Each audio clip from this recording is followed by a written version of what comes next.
తెలుగు నీతి ఖ సోమరి కొడుకులు మరియు రైతు. Telugu moral story the lazy sons and the farmer. The story అనగనగా ఒక పల్లెటూరిలో రామన్న అనే వృద్ధ రైతు ఉండేవాడు. రామన్న చాలా కచచ్చజీవి, తన పొలాన్ని దైవంతో సమానంగా పూజించేవాడు. కాని ఆయనకు ముగ్గురు కొడుకులు, రాజయ్య, సోమన్న, నారయ్యారు. వారు సోమరులు. వ్యవసాయం అంటే వారికి అస్సలు ఇష్టం ఉండేది కాదు. ఏ పని చేయకుండా ఇరిలో తిరిగి సరదాలు చేసుకుంటూ గడిపేవారు.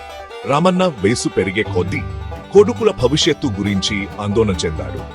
వాళ్ళు కట్టపడకుండా ఉంటే పొలం నాశనం అవుతుందని, పేదరికంలోకి జారిపోతారని భీపడ్డాడు. ఒకరోజు రామన్న ముగ్గురు కొడుకులను పిలిచి, కొడుకులారా, నా ఆరోగ్యం సరిగా లేదు.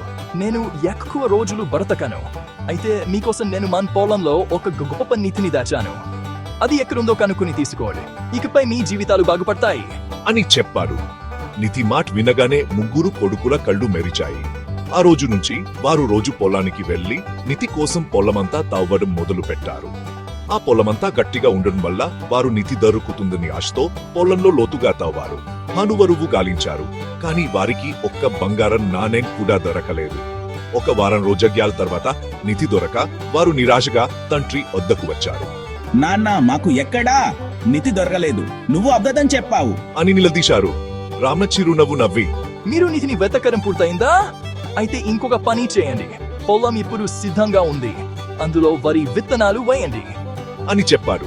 తండ్రి మాట కాదలేక కొడుకులు విత్తనాలు వేశారు. కొద్ది రోజుల్లోనే మంచి వర్షాలు కురిశాయి. వారు తవ్విన నేల సారవంతమై ఉండటం వలన ఆ పంట బాగా పండింది. కొద్ది నెల తర్వాత ఆ పొలంలో బంగారం రంగులో వరి కంకులు తల్లుపుతో కనిపించాయి. అది చూసి కొడుకులు ఆశ్చర్యపోయారు. రామన్నం బడ్డీ వారిని పిలిచి, చూసారా, ఇదేమి నిధి. కట్టుబడి పని చేస్తేనే నిధి దొరుకుతుంది.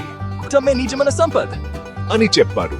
ఆ రోజు నుంచి ముగ్గురు కొడుకులు సోమరితనం వదిలి కట్టపడి వ్యవసాయం చేసి సంతోషంగా జీవించారు.